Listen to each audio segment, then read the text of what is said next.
My buddy insisted that I see this psychic. But I wish I never went. I am going to need years of therapy to recover from the trauma if I even have that long to live. That afternoon, the downtown traffic splashed through rain puddles on the street, spritzing me as I rushed toward the psychic studio on Main Street and Bloom. The psychic's shop blazed on the corner in neon glory, illuminating the street with incompatible shades of red. Bells chimed as I entered.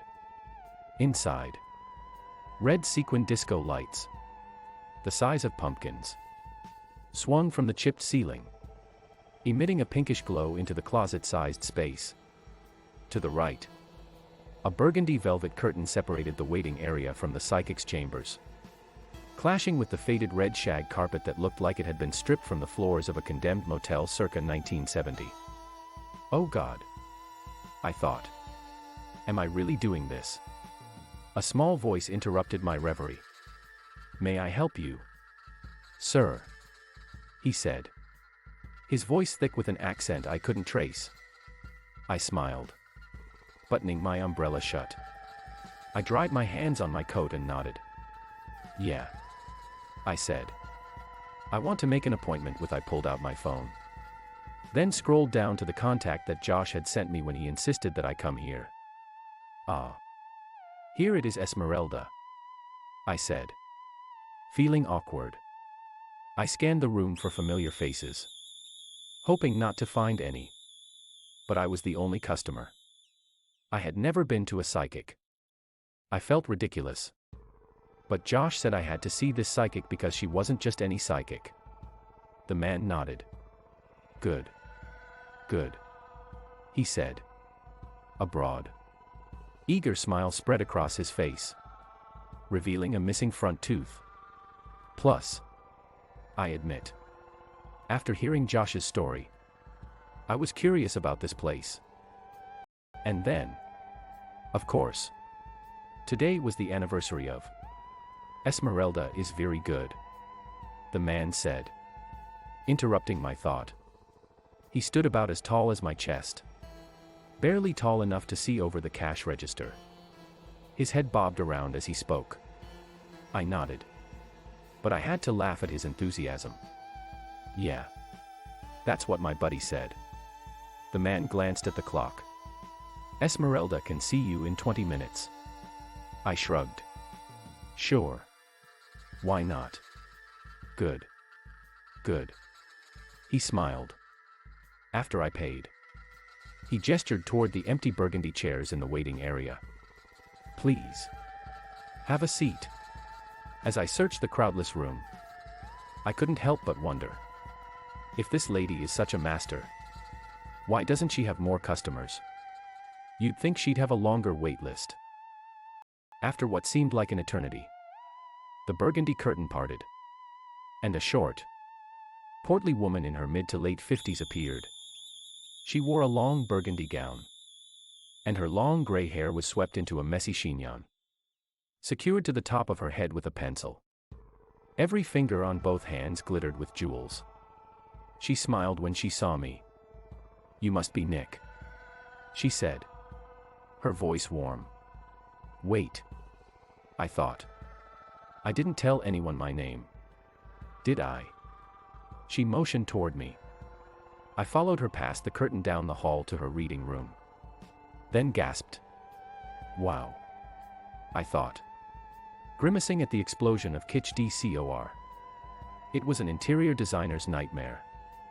Red gypsy Tiffany lamps stood on the side table next to a splayed deck of tarot cards, glittering candles and crystals, red-headed Hummel figurines, and other knickknacks. The room looked like a Christmas display gone awry, as though a drunk, angry reindeer had thrown up. I sat at the large round table, where a candelabra stood in the center, surrounded by smaller gold and red candles. Esmeralda took the seat across the table and gazed at me, her blue eyes soft and maternal. Now, tell me what kind of reading you would like, she said. She must have sensed this was all new to me because she chuckled at my expression. Let me explain, she said. I do tarot readings. where I read cards that tell you about a life problem. And I do palm readings. And I do medium readings, where I summon the deceased, who speak through me. That's the simple answer. So, during medium readings, can you summon anyone? She nodded. Pretty much. She said. Unless they don't want to talk. That has happened. But not often. She studied my reaction. Then flashed a knowing smile. That's the one you want, isn't it? She asked. Her voice gentle. She paused, shuffling a deck of cards. Then is your loss recent? My stomach fluttered. Was it that obvious? It isn't that recent, I said, avoiding her gaze. She set aside the tarot cards she had been shuffling and reached for my hands, taking me by surprise. Her hands were warm and maternal. A strange energy coursed through my hands as she held them. I want you to know that your mother is okay, she said. The thread of tears burned in my eyes. But I fought them back. I wasn't going to be that guy. Today is a special day, isn't it? She said. But she already seemed to know the answer. I nodded. Today is the first anniversary of her death, I said, looking down at the worn red carpet. She nodded. Sympathetic. Here is what we do, Nick, she said. I light a candle. And you close your eyes. I guide you through a meditation. And then we ask your mother to join us. All you have to do is follow my instructions and tell me what images come up for you throughout the meditation. Okay. Okay. But before we start, there are 3 things you should know, she said. 1, always keep your eyes closed unless I tell you otherwise. 2, if you feel overwhelmed, tell me, and we'll stop. 3 is the hardest. But you should know. What is it? Sometimes they change, she said. What do you mean? She shrugged. Just like we grow and change while our deceased loved ones do. 2. Usually. It isn't a dramatic change. But you should be prepared. The thought concerned me. But it didn't sound like I needed to worry too much. Did I? Before I could think about it, she continued. She smiled. Ready? I nodded. Let's do this. Remember, she said. Keep your eyes closed. I didn't bother to ask why. Just follow my voice. I settled into my seat. Close your eyes, she said. Her voice gentle like the spring wind. I obeyed. And I listened. A match sounded. And the scent of lavender filled the room. Light. Invigorating. Relaxing. A click sounded from across the table. Then a soundtrack played at low volume, ambient nature sounds, with rushing waterfalls and rhythmic chanting. It was just loud enough. Breathe in, she said. Her voice slow and soft, and breathe out. I inhaled. Then exhaled. Again breathe in and out. I relaxed, melting into the sound of her voice. Let the images come, she said. And they did. Imagine you are traveling through a tunnel, a long, dark tunnel with a soft white light all the way down at the end. This tunnel is taking you back in time. Back in time. My body relaxed, growing heavier with each breath. I breathed again. Deeper and deeper. I followed the tunnel toward the light, going back and farther back in time. Then the house appeared. Where are you now, Nick? My parents' house, I said. I described their white stone house with ivy climbing up the walls and the greenhouse in the backyard. Tell me about the greenhouse. I described each image as it surfaced. It's all glass, filled with plants, and tons of ivy. And inside the greenhouse, A shovel is propped against the wall. I see it when I walk inside. Good. Nick, she said, reassuring me. Now, what else? At first, it doesn't look like anyone is there, I said, seeing snapshots of that day again in my mind. Stunned by the clarity of the images. The detail was so vivid.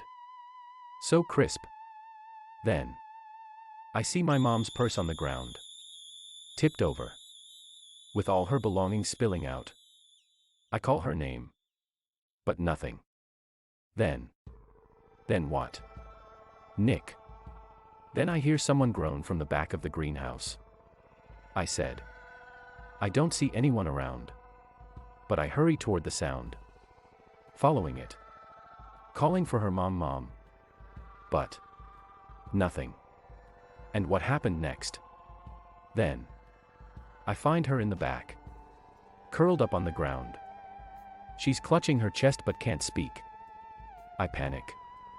Breathless. I grab my phone and dial 911. Then what? Nick. I can't keep her awake. My voice broke. I paused. I try to by the time the ambulance comes I could have. No. Nick. Esmeralda said. Reassuring me before I had even finished my sentence. You couldn't have done more than you did. It was her time. You see. The hot sting of tears returned. But I fought them back and kept breathing. But she is with you. Nick. Esmeralda said. And she is here now. She says she wants to speak to you. Is that okay? I nodded. Okay. Nick. Esmeralda said. Keep your eyes closed as I perform this next step. I nodded again. Something rustled. Then the scent of jasmine wafted through the room. Esmeralda hummed and chanted. I waited. Barbara May. She said. We ask you to join us. Barbara May. Your son, Nick, has asked you to join us today. Speak through me. Barbara May. She said. Conjuring her spirit like a magician. I listened. With my eyes shut. Never mind that I hadn't told her my mother's name. Or even my name for that matter. At this point, I no longer cared how she knew the things she did. As I waited, the energy in the room shifted. A chill pierced the air. I shivered. When Esmeralda spoke, I froze. Instinctively, I knew Esmeralda wasn't the one speaking anymore. Esmeralda was gone now. Nick, the voice said. Her voice soft and careful. As though trying not to frighten me. I knew that voice. I had always known that voice. It was the first voice I had ever heard. A whirlwind of emotion tumbled through me. Mom. I kept my eyes shut just as Esmeralda had instructed. And I waited. It's me. Nick. She said. I wanted to open my eyes. But a part of me was too afraid of what I might see. Nick. She said. Her voice dropping to a whisper. I've missed you. Sweetheart. My eyes burned again. But I fought hard. Holding back. Why did you leave? Mom. I asked. Forcing back the emotion. She sighed. I didn't want to go. Nick. Believe me. I didn't. Then why I started. But knew the question was of no use. Listen. She said.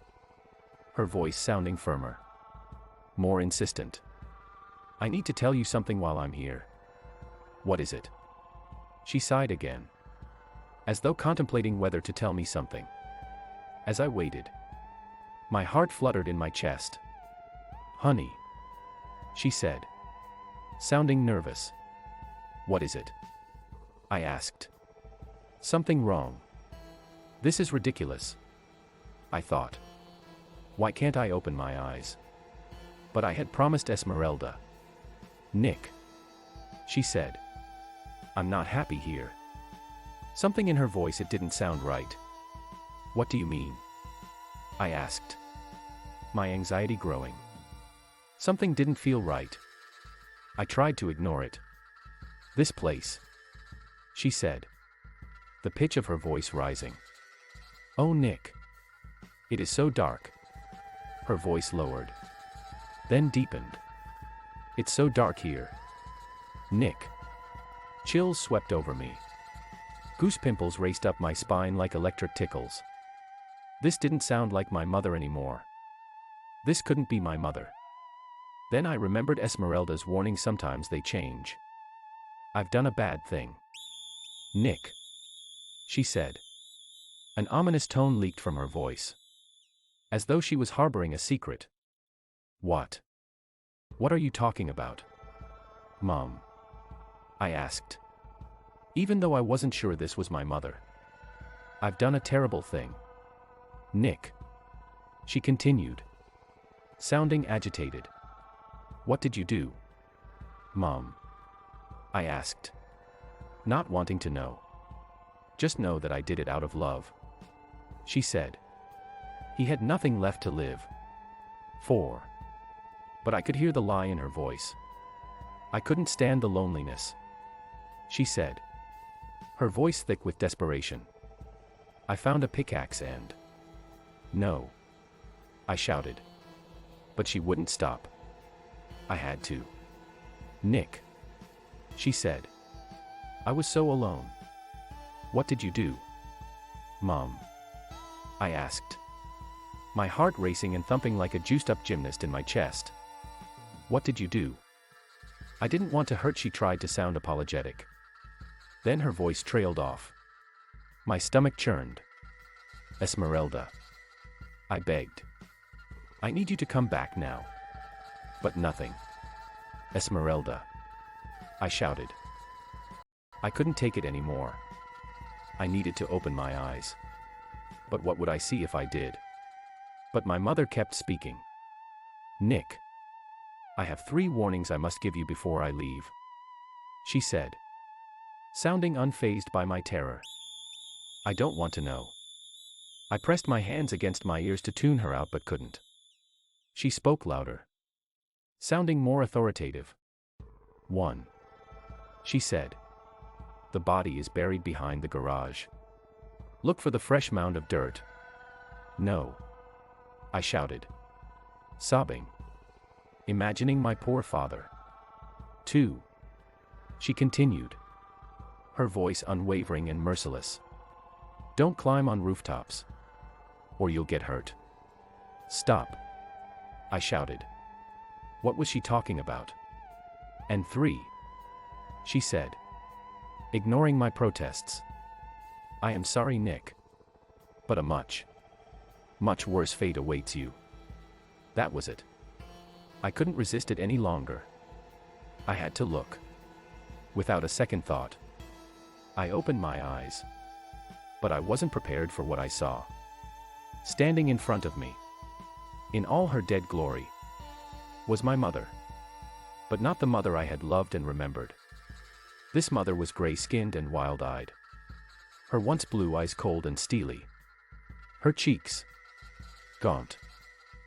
Her eyes sunken. Her once silky blonde hair was coiled into a gnarled gray mess. She stared at me, unblinking, like a grotesque statue. In her eyes, I saw the absence of everything that should have been in a mother's gaze. Esmeralda. I shouted. Come back. I want this to end now.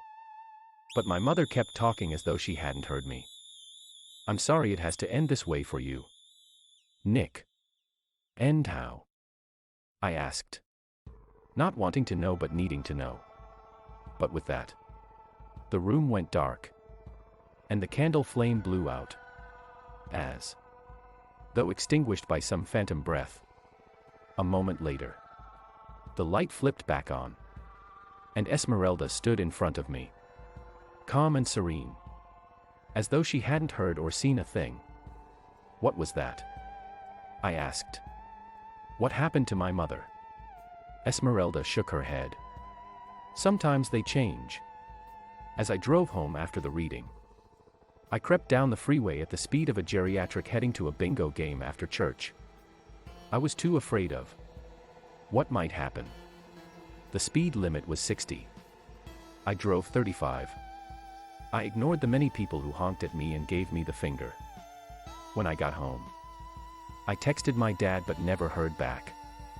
I was too afraid to go to his house, even though I wanted to. I tried to convince myself that my psychic reading had all been some elaborate mind trick or a prank. The next morning, I called Josh, but he didn't answer.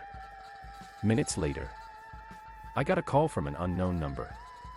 The deep voice of a stranger replied on the other end. "Nick May?"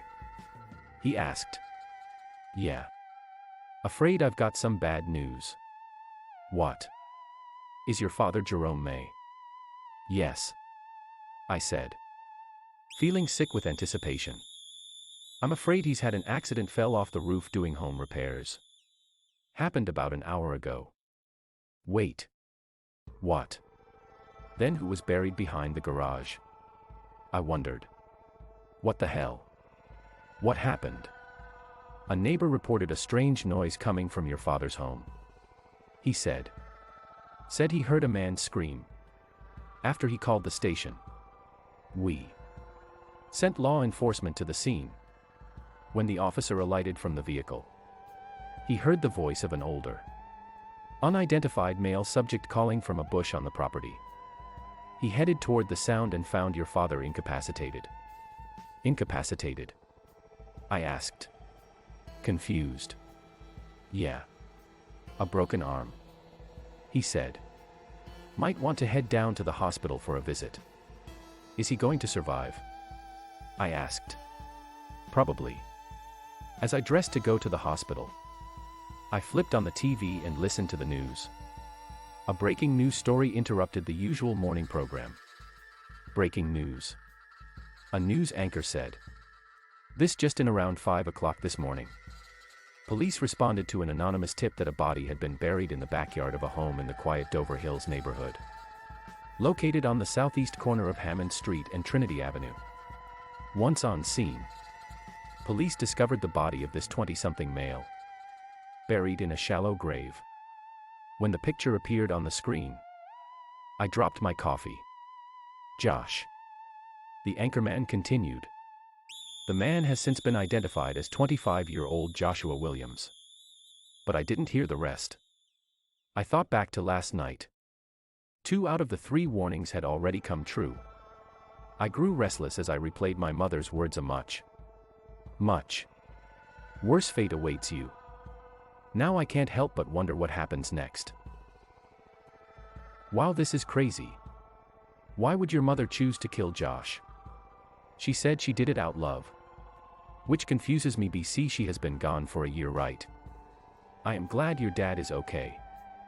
Who could be this mysterious anonymous tipster who suddenly discovered his body in the backyard? You better sleep with one eye open from now on. Yeah, I think we need more and some answers. I don't think that was your mom anymore, OP, and we all know demons play mind games. Stay cautious but don't lose hope. She is just trying to play with your sanity, I think. Take care of your dad and you out, wanna bless your home. Best of luck, OP.